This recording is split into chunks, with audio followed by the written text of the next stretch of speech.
Which AI should you actually use, ChatGPT, Claude, or Gemini? It is the question everyone types in 2026, and most people answer it by paying $20 a month for 2 or 3 of them at once. Here is the honest part nobody leads with. For most beginners, the paid plans barely matter at the start, and the difference between these 3 is far smaller than the marketing makes it sound. The real cost is not the subscription, it is the weeks you lose hopping between tools instead of getting good at one. I'm Sarah, and that overlap is measurable, not a vibe. Put the same everyday question into all 3 and you get 3 competent answers that a normal person could not rank blindfolded. For the ordinary stuff people do every day, the gap between them is genuinely small. Lewis here. We have watched this exact movie before with web browsers and with phones, where 3 products converge until choosing by brand becomes the least useful way to choose at all. The headline differences shrink, and the thing that actually matters becomes how well the tool fits your own habits.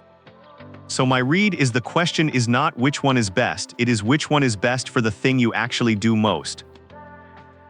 Is that where we are headed? It is, and picture how this goes wrong in practice. Think of someone like Jordan, a small business owner who signed up for all 3, jumps between them every day and still feels behind on every one of them.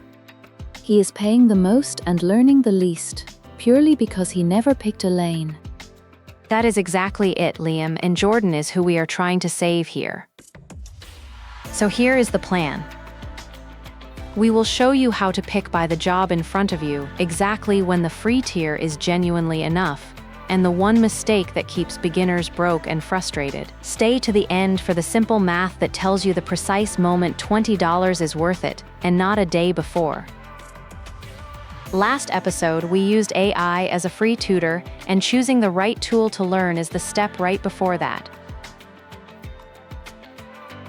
Match the tool to the task you do most. That single sentence settles 90% of this argument before it starts, because there is no one assistant that wins every job at once. Once you accept that, the whole comparison gets a lot calmer and a lot more useful. Take the most common beginner task first, which is writing an ordinary back-and-forth conversation, drafting an email, fixing a paragraph, brainstorming a name. Honestly, all 3 handle that so well that picking by brand here is a waste of energy. That is the part that frees people up the most. If someone only ever drafts messages and tidies up paragraphs, they could honestly close their eyes and pick any of the 3 and be perfectly fine. The agonizing is wasted on a task where they are all strong. Then the axes start to spread apart. One axis is long documents and careful step-by-step reasoning, where some tools simply hold more of your text in mind at once and stay patient through a complicated chain. Liam, you have been sitting on something since I said that, so go ahead. I do have one, because here is the question I think a beginner is actually asking. Does the writing tool fall apart the moment I paste in a 30-page document? That is the fear that stops people from trusting it with anything big. Good instinct, and not quite. It will not crash. It will just start forgetting the early pages on the very longest jobs, which is exactly where a longer memory tool earns its keep. For a normal email, it never comes up. The third axis is live search, the what changed this year questions where you need current information with sources rather than a confident guess. Some assistants lean harder into that web-connected answer than others. So picking a single winner overall is genuinely the wrong question to ask. And the fourth axis matters more than people expect, which is working inside your own email, calendar, and documents. The assistant tied into the office suite you already live in can act where your work already is, and that convenience quietly beats raw cleverness for a lot of folks. So the honest takeaway from all 4 axes is that the right answer is personal. Name the one thing you do most. Writing or long documents, or live search, or working inside your files, and the tool that leads on that axis is your tool. Everything else is noise dressed up as a debate. Here is the rule almost nobody tells a beginner, because there is no money in saying it. Start free, because the free tier of any one of these does most of what a normal person needs for weeks before any limit gets in the way at all. So picture someone like Maya, a teacher who just wants help writing parent emails and quiz questions. My read is she should not be reaching for a credit card on day one. What does the free tier actually give her? It gives her almost everything, with one honest catch. Free plans set a cap on how much you can use in a window, and once you hit it, the tool either slows to a smaller model or asks you to wait a few hours. For Maya's email and quiz load, she may never touch that ceiling. And that cap is not the trap people imagine it to be. For most beginners, the free window resets long before they have used it up, so the limit they were so worried about simply never shows up in a normal day. The fear of the cap is bigger than the cap itself. And here is the move I would actually save. Take one real task you have right now, not a test question, and run it through two of the free tiers side by side. Same prompt, same job, both free, and you compare the two answers like a taste test. Then choose by the answer you trust, not the name on the door. This is the same discipline we used picking a tutor last episode. The tool that explained it the way Maya actually thinks is her tool, full stop. Which means the mistake to avoid is paying before you have ever hit a free limit. If a free plan has not slowed you down even once, a subscription is solving a problem you do not have yet. Free is genuinely enough right up until daily heavy use begins. I like that as a guardrail because it takes all the pressure off the decision. You are not locking yourself in, you are just starting somewhere free and letting your own usage tell you when to upgrade. The tool basically asks you for money only when it has earned it. So when is $20 actually worth it? The threshold is simple, and it is the same one a careful person uses for any subscription. You pay when the free tier starts slowing your real work down, and not one single day before that happens. 3 signals tell you the moment has come. You hit the free cap most days. You routinely work with long documents or need the deeper reasoning on hard problems. Or you want a feature that lives behind the paywall, like heavier image generation. Here is where I would push back a little, Lewis. Plenty of people will read those 3 signals and upgrade anyway just to feel covered, even though they only ever write a few emails. For that person, the $20 is pure waste, and the signals should hold them back, not nudge them in. That is the right caution, and the way you settle it is plain arithmetic instead of fear of missing out. Take Maya from earlier, our teacher. Say a paid plan saves her 3 hours of grading work in a month and her time is worth $25 an hour. In that case, it has already paid for itself, and the receipt makes that obvious. So 3 hours at $25 is $75 of value, minus the $20 plan, and you are $55 ahead. The math, not the hype, tells you it is paid for itself. Liam, you have been collecting the question everyone keeps asking on this, so bring it in. I have, and it is really about paying for 3 tools at once. People keep asking point blank whether they truly need ChatGPT and Claude and Gemini all running at the same time. It is a fair thing to wonder when every one of them is good, and the honest answer is almost never.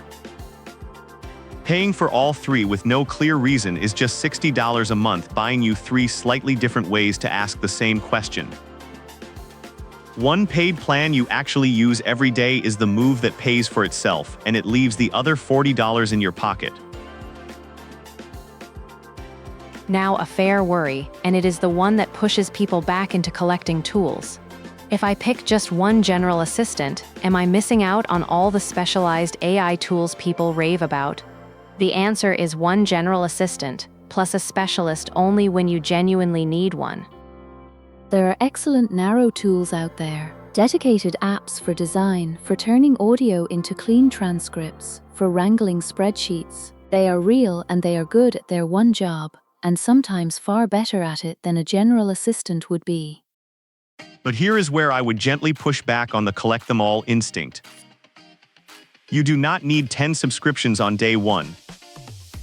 My read is you add a specialist only when a real repeated need actually shows up in your week, not because a video told you it existed. And the test for that is honest and simple. If you have reached for the same workaround 3 weeks running, that is a real, repeated need and a specialist earns its place. If it was a one-time job, your general assistant probably handled it well enough already. And now the limits, because honesty is the whole point of this series. Every one of these tools can be confidently, fluently wrong. It will hand you a fake statistic or an invented citation in the same calm voice it uses for the truth. So you verify anything that matters every time. The second limit is privacy, and it is not the same across the board. Some free tiers may use your conversations to train the model by default, and the setting to change that is buried in data controls. So check it, do not assume it, which leads to one flat rule. Never paste truly sensitive personal or work data into any of them, free or paid. A tool that drafts your message does not need your client list or your medical history to do the job. And the workaround is easy once you know it.